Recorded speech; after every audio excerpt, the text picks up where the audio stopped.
Assalamu alaikum wa rahmatullahi wa barakatuh.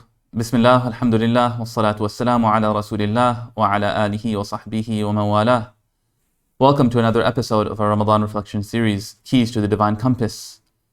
Allah subhanahu wa ta'ala in the 22nd juz says, بعد أعوذ بالله من الشيطان الرجيم إن الله وملائكته يصلون على النبي يا أيها الذين آمنوا صلوا عليه وسلموا تسليما. Indeed, Allah and His angels send salawat on the Prophet. O you who believe, send salawat upon him and send your salam, send your prayers for safety, protection and peace upon him in abundance. We hear this term durood, salawat again and again. Sometimes it's translated as salutations, sometimes it's translated as blessings, sometimes it's translated as mercy, sometimes it's translated as honor. But what exactly does this mean? We hear this ayah recited almost every week in the Jum'ah khutbah. Imam Sakhawi and other scholars, they mention that the meaning of Allahumma salli ala Muhammad is Allahumma azzim Muhammadan fid dunya. O Allah, honor Muhammad sallallahu alayhi wa sallam in the dunya and the Aakhira, in this life and the next. In this dunya by بِإِعْلَاءِ ذِكْرِهِ وَإِظْهَارِ دِينِهِ وَإِبْقَاءِ شَرِيعَتِهِ, by elevating His mention and manifesting His religion and preserving His sharia, His divine law, and similarly honoring Him in the hereafter. How? By allowing Him to intercede on behalf of His ummah and to increase His reward and show His virtue above all of creation, from the beginning of mankind until the end of mankind. وفي الآخرة بتشفيعه في أمته وإجزال أجره ومثوبته وإبداء فضله للأولين والآخرين بالمقام المحمود وتقديمه على كافة المقربين بالشهود. And so, when we say Allahumma salli ala Muhammad, when we say sallallahu alayhi wasallam, we are asking Allah subhanahu wa ta'ala to honor the Prophet sallallahu alayhi wasallam in this life and the next. And by asking Allah subhanahu wa ta'ala to do this, we are recognizing that no matter what we do, we cannot repay the blessings and the favors that we received from the Prophet sallallahu alayhi wasallam. Ibn Taymiyyah rahimahullah, he says that إِنَّ اللَّهَ لَمْ يُنْعِمْ عَلَى أَهْلِ الْأَرْضِ نِعْمَةً أَعْظَمَ مِنْ إِنْعَامِهِ بِإِرْسَالِهِ. That Allah subhanahu wa ta'ala did not favor the people of the earth with a blessing greater than the blessing of sending the Prophet sallallahu alaihi wasallam to us.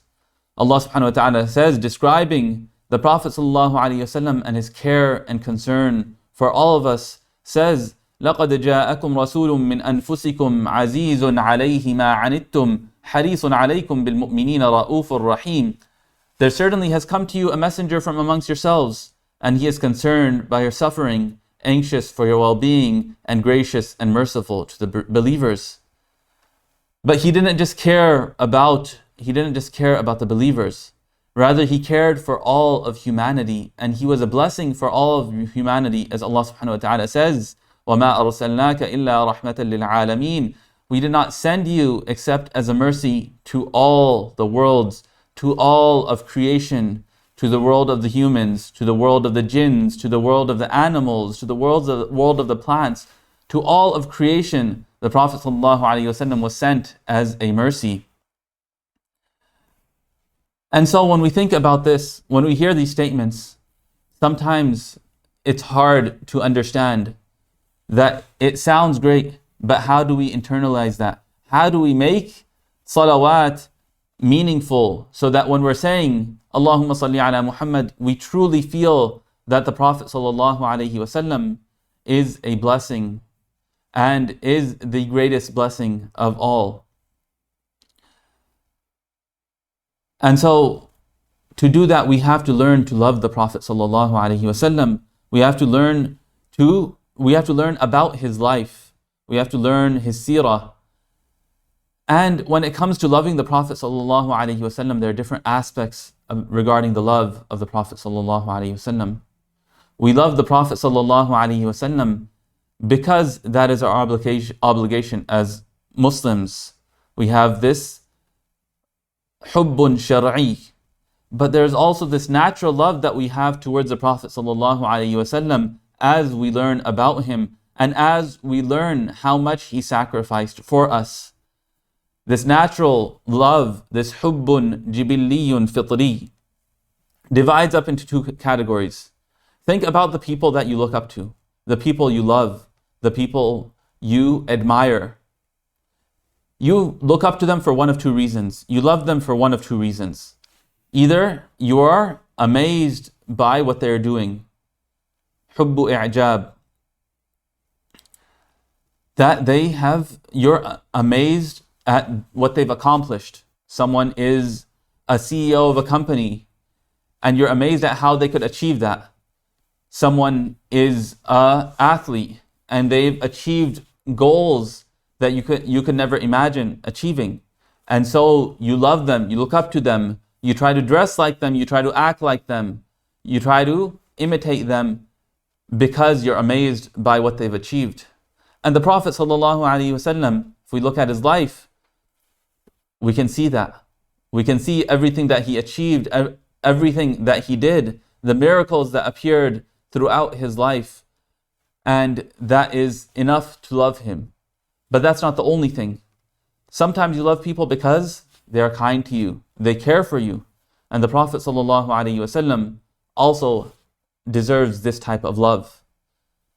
We think about people that are significant in our lives, our parents, our teachers, mentors, whoever it may be who showed kindness to us. Maybe someone helped us get into college, someone helped us land our first job, someone helped us when we were going through a difficult time. You automatically care about that person. You automatically feel an affinity to that person. And the Prophet ﷺ, he sacrificed everything for us. The Prophet ﷺ, he was from Mecca, one of the greatest cities in Arabia. He was from the tribe of Quraysh, the leading tribe of Mecca. But he sacrificed all of that so that we could be saved in the hereafter, so that we could know our purpose in this life, so that we could know Allah subhanahu wa ta'ala. He went through all of those struggles for us. And so we all have a duty to love him because of that. And so when we think about salawat, when we think about durood, when we say Allahumma salli ala Muhammad, we should work on making it meaningful. We should recognize that the Prophet ﷺ was the greatest human being to walk the face of this earth. Recognize that the Prophet ﷺ did so much for us. And so next time we say Allahumma salli ala Muhammad, if we do that, then it will be that much more meaningful. May Allah subhanahu wa ta'ala make us from those who actually understand the life of the Prophet ﷺ. May Allah subhanahu wa ta'ala make us from those who recognize the status of the Prophet ﷺ. May Allah subhanahu wa ta'ala make us from those who say Allahumma salli ala Muhammad truly, sincerely from our heart, truly meaning it. سبحانك اللهم وبحمدك نشهد أن لا إله إلا أنت نستغفرك ونتوب إليك جزاكم الله خيرا والسلام عليكم ورحمة الله وبركاته.